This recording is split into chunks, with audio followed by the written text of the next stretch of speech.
vast wilderness of the Kalahari Reserve in Botswana, there lived an old man named Kambale.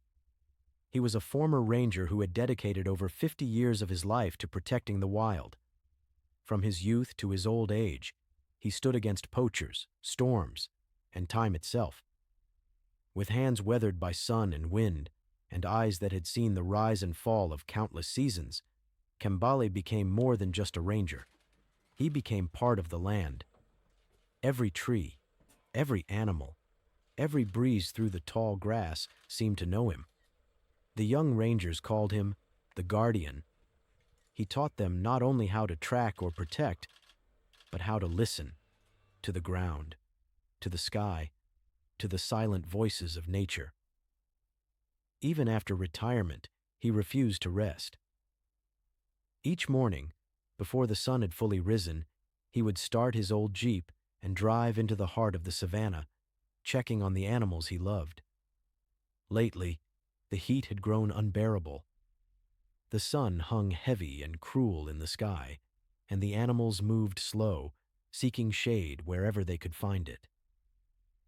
But that morning, Kambale had only one concern: an injured jerboa recovering alone near the edge of the sanctuary.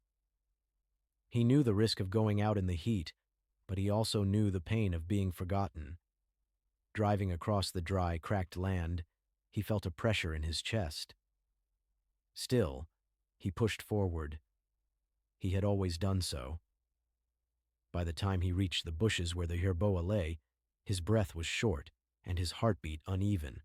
Moments later, he collapsed in the tall grass, one hand still reaching toward the animal.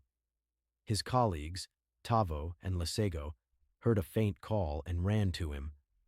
They found him barely conscious, drenched in sweat, his skin pale under the African sun. They searched for his heart medicine, but it wasn't there. He had left in a hurry. He had forgotten the one thing he truly needed. They radioed for help. An emergency vehicle sped through the reserve's narrow dirt roads, but time had already claimed him. His heart had stopped long before they arrived. That day, the reserve went quiet. Birds didn't sing.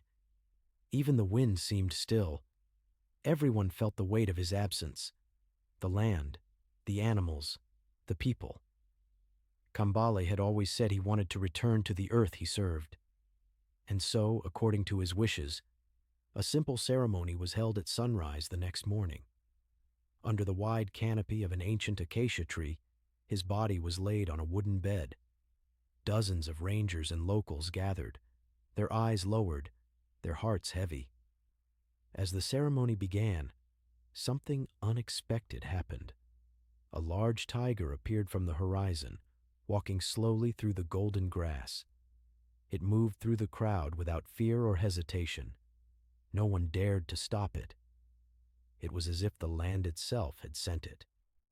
The tiger approached the bed where Kambale lay. It looked at him for a long moment, then bowed its head. Tavo gasped. He recognized the scar on its side. 15 years ago, Kambale had saved this tiger from a poacher's trap. They had cleaned its wound, fed it, and released it back into the wild. It had not been seen since. Until now. The tiger's presence turned grief into awe. A hush fell over the mourners as the animal lay down beside the bed, quiet, solemn, as if paying its last respects. After the funeral, as the body was carried across the grasslands to a resting place beneath another great tree, the tiger followed at a distance. When they laid Kambale to rest, the tiger stood nearby, unmoving, a sentinel of memory. That evening, as the sun dipped below the horizon, casting the sky in a wash of amber and crimson, its roar echoed across the reserve, not of anger, but of sorrow. In the days that followed, visitors came to honor Kambale.